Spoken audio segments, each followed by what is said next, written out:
The jungle pressed in, a suffocating wall of green that swallowed sound and light. Clara Hensley's breath caught in her throat, the air thick with the sour tang of wet earth and the metallic bite of blood. At 63, her joints protested as she crouched in the narrow trench, her back pressed against the slick, muddy wall. The Pacific island of Caluan, a contested speck in a fictional 2024 war over rare mineral deposits, was a far cry from her quiet Iowa classroom. She'd volunteered as a civilian medic, driven by a stubborn sense of duty born in the shadow of Vietnam, where she'd bandaged soldiers as a young nurse. Now, her gray braid and soft frame drew dismissive glances from the young Marines she aided. "Grandma's here to play hero," one had muttered. Clara ignored it, but the sting lingered. The trench, barely 3 feet wide, was a desperate refuge, concealed beneath a lattice of vines and shattered bamboo. It reeked of decay, the remnants of a blasted village nearby. Clara shared the cramped space with 4 others: Lieutenant Jake Ramsey, a wiry 28-year-old with a skeptical scowl; Private Maria Cortez, a sharpshooter clutching her rifle, her eyes darting; Corporal Tim Wells, barely 20, his leg gashed and oozing; and Dr. Alan Voss, a 45-year-old civilian geologist, pale and trembling from the chaos. They'd fled here when their outpost was overrun by the enemy, an elite militia backed by a rival nation, their sleek drones and rifles cutting through the jungle like knives. The militia's boots crunched above now, close enough to stir the vines overhead, sending dirt trickling onto Clara's hands. Her heart thudded, each beat a reminder of the stakes. The militia was relentless, hunting survivors with thermal scanners and dogs. Clara's fingers tightened around her medic satchel, its canvas worn from decades of use. Inside were tools most deemed obsolete: cloth bandages, a manual suture kit, a battered field manual from 1970. The Marines had laughed when she unpacked it, until the drones jammed their modern medkit's electronics. Now, Tim's life depended on her outdated skills. She'd stabilized his wound with a tourniquet, but infection loomed, and his fever was climbing. They needed to move, but the enemy was too close. The trench was a claustrophobic nightmare. Mud coated their boots, seeping into socks and chilling skin to the bone. The air was heavy, each breath tasting of mildew and fear. Above, the jungle hummed with danger, the distant crack of gunfire, the whine of a drone, the guttural shouts of militia scouts in a language Clara couldn't parse. She shifted, her knee brushing Jake's. He glared, his voice a harsh whisper. "You sure this hole's hidden, old lady? If they find us, we're done." Clara met his eyes, her voice steady. "It's held so far, Lieutenant. Unless you've got a better spot." Her Iowa grit, forged through winters scraping by on a teacher's salary, kept her calm. Jake snorted but said nothing, his hand on his pistol. Maria, crouched opposite, muttered, "She got us here, Ramsey. Give it a rest." Clara nodded faintly, grateful, but the tension gnawed at her. They doubted her age, her civilian status, her insistence on old methods. Even Alan, the geologist, avoided her gaze, clutching his satchel of rock samples as if they'd save him. Tim groaned softly, his face slick with sweat. Clara knelt beside him, ignoring the mud soaking her pants. His bandage was damp, the wound angry and red. She pressed a hand to his forehead. "Too hot."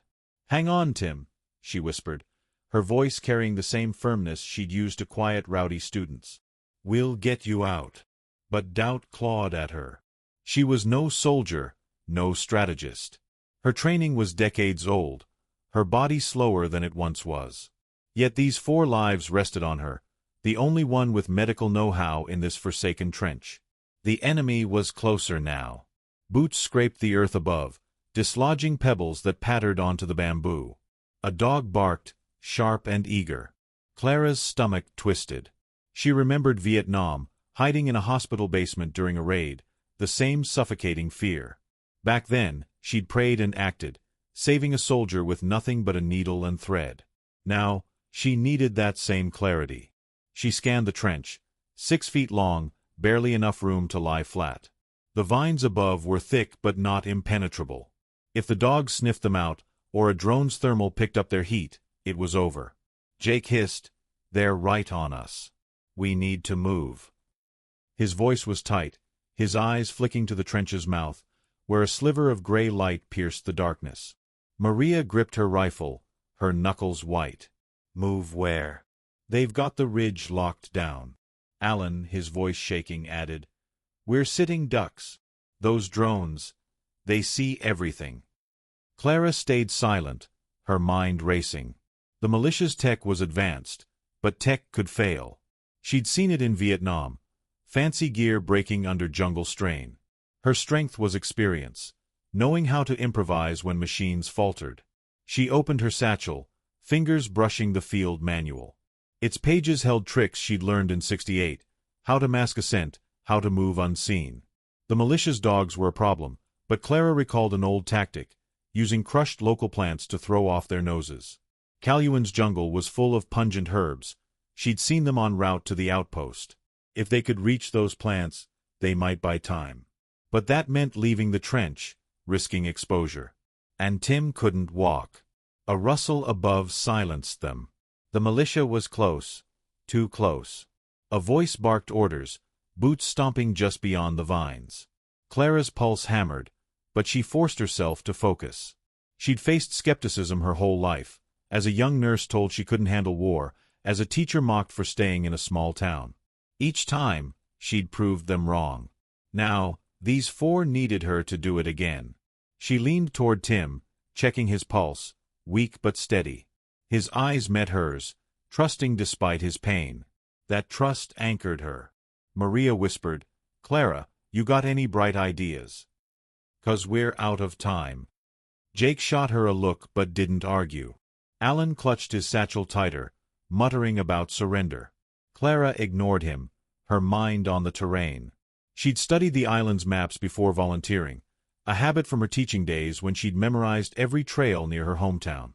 Caluan's ridges hid narrow paths, old smuggling routes from its colonial past. One was nearby, she was sure, a path the militia's drones might miss. But reaching it meant crossing open ground. The dog barked again, closer. A drone's hum grew louder, its rotors slicing the air. Clara's hands trembled, but she steadied them, thinking of her father, a World War II vet who'd taught her to face fear with action. We can't stay, she said softly. Tim's fever's spiking, and those dogs'll find us soon. There's a path, maybe a quarter-mile west. If we can mask our scent, we might make it. Jake scoffed. A path? You think you know this jungle better than their drones? Clara's jaw tightened. I know what works when tech fails, Lieutenant. You want to wait for them to dig us out. Silence fell, broken only by Tim's ragged breathing and the crunch of boots above. Maria nodded slowly. I'm with Clara. What's the plan? Alan looked doubtful but said nothing. Jake's eyes narrowed, then softened. Fine. But if this goes south, it's on you. Clara nodded, her mind already mapping the next step. The militia was closing in, their dogs sniffing closer, the drones hum a constant threat. Tim's condition was worsening, his bandage soaked with blood. They had minutes, maybe less. Clara's satchel held the tools to save them, if she could prove her worth. She closed her eyes, picturing the jungle's layout, the herbs, the path. This was her moment, not as a relic, but as a survivor. The drone's whine sharpened, hovering above. A shout in the distance, militia scouts, narrowing their search. Clara's heart raced, but her hands moved with purpose, rummaging in her satchel. The group watched, tense, as she pulled out a small knife and her field manual. Tim's fevered eyes met hers, a flicker of hope amid the pain. The trench felt smaller, the walls closing in with each enemy step. Clara knew they needed a plan, fast. Her experience, dismissed as old-fashioned, was their only edge. She'd show them what a small-town teacher could do. The trench was a suffocating cage, its muddy walls slick with jungle dampness. Clara Hensley's fingers, steady despite her 63 years, flipped through her battered field manual, its pages yellowed from her Vietnam days. The drone's whine pierced the air above, a relentless buzz that tightened the knot in her stomach. The militia's boots crunched closer, their dogs' barks sharp and hungry. In the dim light filtering through the vines, Clara's gray braid gleamed faintly, her face etched with focus.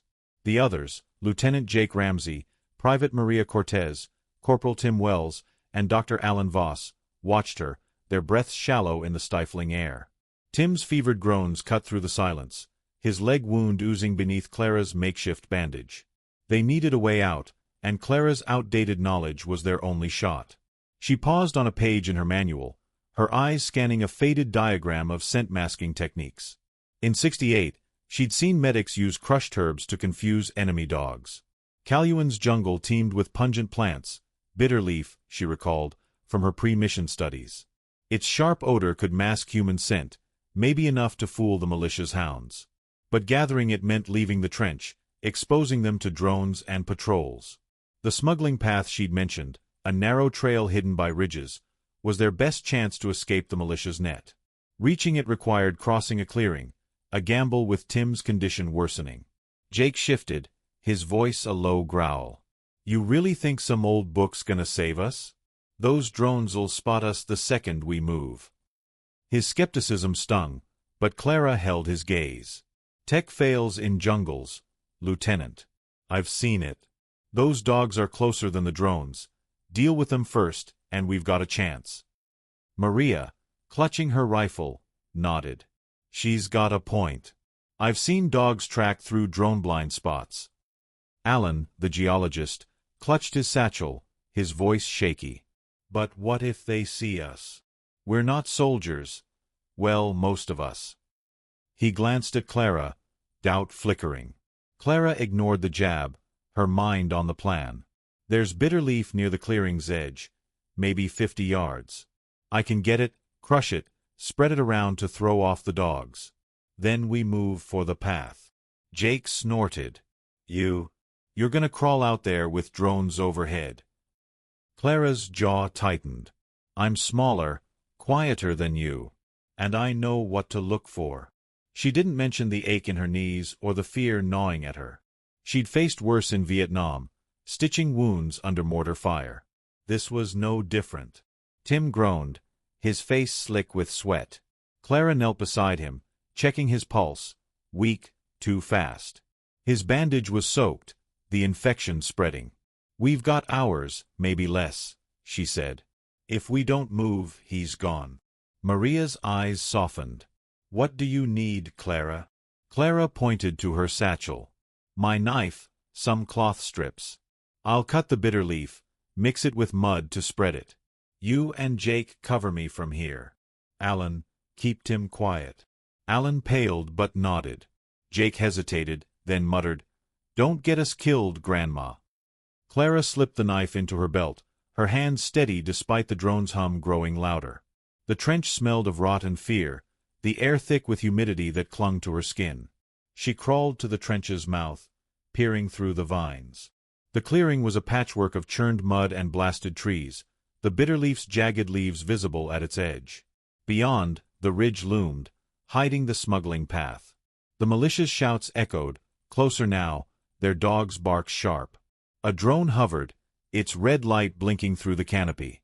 She turned back, meeting Maria's eyes. "If I'm not back in 10, assume I'm caught. Head west, low and slow." Maria nodded, gripping her rifle. Clara took a breath, picturing her father's World War II stories, how he'd crawled through Normandy mud to disable a German radio. That same grit steadied her now. She slipped through the vines, her body low, the jungle's damp heat pressing against her. The ground was slick, each movement a risk. The bitter leaf was close, its acrid scent already stinging her nose. A dog's bark froze her. She flattened against a fallen log, its bark slimy under her hands. The drone's hum shifted, circling closer. Clara's heart pounded, but she forced herself to move, inching toward the bitter leaf. Her knife flashed, cutting stalks quickly. She crushed them in her hands, the sharp juice stinging her skin. A shout rang out, "Militia, too close." She smeared the crushed leaves into the mud, spreading it in a wide arc to mask their scent. The dog's barks grew confused, veering away. Back in the trench, she handed Maria the remaining leaves. "Crush these, spread them around." Maria worked fast, her hands steady. Jake watched, his scowl softening. "Not bad, old lady." Clara didn't smile. We're not out yet. The path's west, through the clearing. We carry Tim, stay low. The bitter leaf will cover us for maybe 20 minutes. Alan stammered. But the drones, Clara cut him off. They're not perfect. Jungle messes with their sensors. We move fast. We're gone before they recalibrate. Tim's fever was spiking, his breathing shallow. Clara adjusted his tourniquet, her fingers slick with mud and blood. She remembered a night in Vietnam, a soldier dying in her arms because she'd hesitated. Not this time. Jake, you and Maria carry Tim. Alan, stay close. I'll lead. Jake raised an eyebrow but nodded. Maria slung her rifle, ready to lift Tim. Alan clutched his satchel, muttering about survival odds. Clara ignored him, her mind on the path. She'd memorized Caluan's maps, its colonial trails etched in her memory like her hometown's backroads. A close call came as they prepared. The drone's hum sharpened, its light sweeping the clearing. Clara shoved them down, the trench's mud soaking their clothes. The light passed, missing them by inches. Her pulse raced, but she kept her voice calm. Now or never. She thought of her students, how she'd taught them to face fear with logic. This was her lesson now. Plan, act, survive. The group's tension was palpable. Jake's doubt lingered, but Maria's trust was firm. Alan's fear was a liability, but Tim's life depended on them all. Clara outlined the route. Cross the clearing, skirt the ridge, find the path. The bitter leaf would mask their scent, but the drones were still a threat. She'd use her manual's tricks, scattering reflective debris to confuse thermal sensors. It wasn't foolproof, but it was enough. As they readied to move, Clara paused, her hand on the manual. She remembered 1970, a monsoon night when she guided a wounded squad through a Viet Cong ambush using only a map and her wits. The memory bolstered her. "We trust each other," she said, her voice firm. "No one gets left."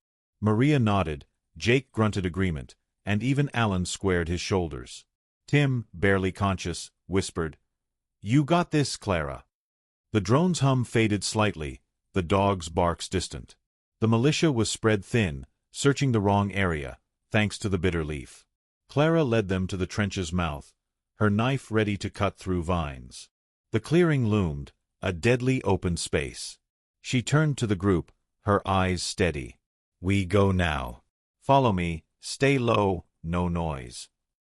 Jake and Maria lifted Tim, his weight heavy between them.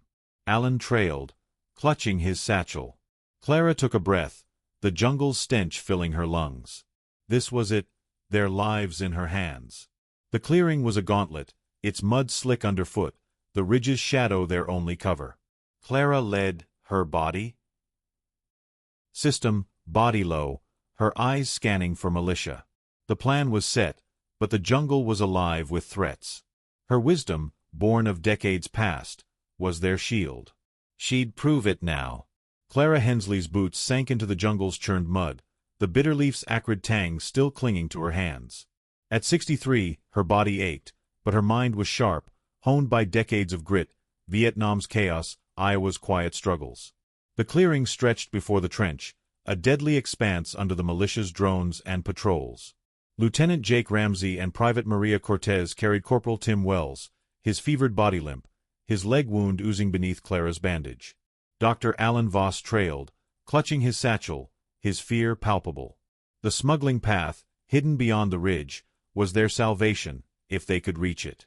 Clara's plan, born of her outdated field manual and hard-won experience, was their only edge. The jungle's damp heat pressed in, the drones hum a constant threat, but Clara's resolve held firm.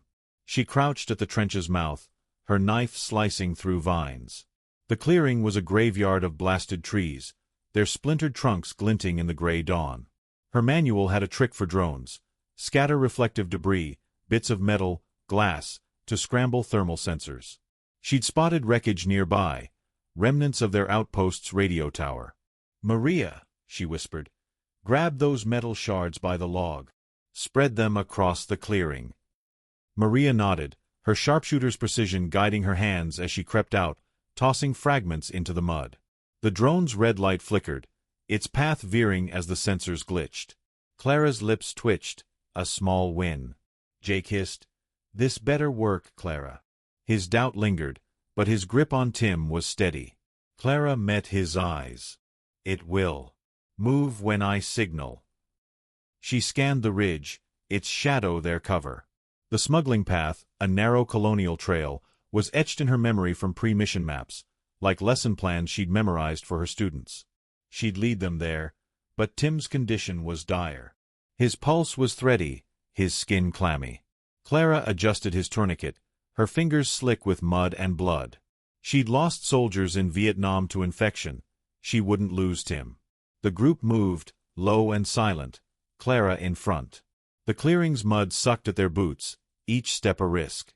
The jungle sounds, distant gunfire, the screech of birds, masked their movement, but the militia's dogs barked, their confusion fading as the bitterleaf scent weakened.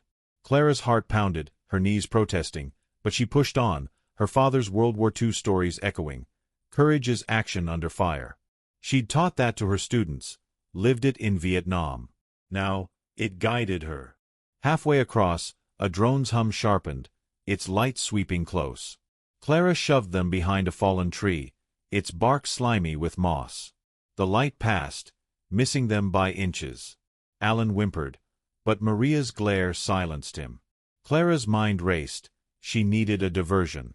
Her satchel held a flare, an old Vietnam-era model, its casing rusted but functional.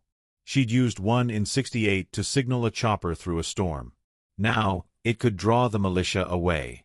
She crawled to a nearby stump, her movements slow, deliberate. The flare's weight was familiar, grounding. She aimed east, away from the path, and lit it. The hiss was loud, the red glow arcing through the jungle, landing in a thicket. Shouts erupted, militia scouts, drawn to the light. The drone followed, its hum fading. Clara signaled, and the group moved, Jake and Maria hauling Tim, Alan stumbling behind. The ridge was close, its shadow a promise. At the ridge's base, Clara found the path's entrance, hidden by ferns. It was narrow, overgrown, but passable. She knelt, checking Tim's wound. The bandage held, but his fever was climbing. "We're almost there," she whispered, her voice steady, like calming a frightened student. Jake's eyes met hers, respect replacing skepticism. "You're full of surprises," he muttered. Maria smirked. "Told you she's got it." Alan said nothing, his face pale but focused. The path was a tunnel of green, its air cool, damp, smelling of earth and rot. Clara led, her knife clearing vines, her memory guiding them. The militia's shouts grew distant, the flare's diversion holding. But Tim's groans were weaker, his weight slowing them. Clara's satchel had sulfa powder, an antique by modern standards, but it could slow the infection. She sprinkled it on his wound, her hands steady despite the ache in her shoulders. She thought of her hometown, the Depression-era winters when she'd nursed neighbors with nothing but willpower. That strength drove her now. A new threat emerged, the path narrowed, a ledge crumbling above a ravine. Clara paused, her manual's words clear, "Improvise when the terrain turns." She tore strips from her jacket, tying them into a makeshift sling to stabilize Tim. Jake and Maria secured it, their trust in her absolute. Alan, clutching his satchel, muttered, "This is insane." Clara ignored him, her focus on the ledge. She crawled first, testing the ground, her hands gripping roots. It held. She guided them across, step by agonizing step, the ravine's depths a silent threat below. At the path's end, a clearing opened to a rocky outcrop. Clara's maps promised a coastal signal point nearby, where Allied choppers patrolled. But the militia wasn't done. A dog's bark echoed, closer than before. Clara's flare had bought time, not freedom. She needed a final play. Her satchel held one last trick, a mirror, small but polished, from her teaching days for signaling kids across fields. She could use it to flash a rescue signal, but it risked drawing the militia, too. She turned to the group. "There's a signal point 100 yards south. I can flash a chopper, but it's a gamble." Jake nodded. "Do it.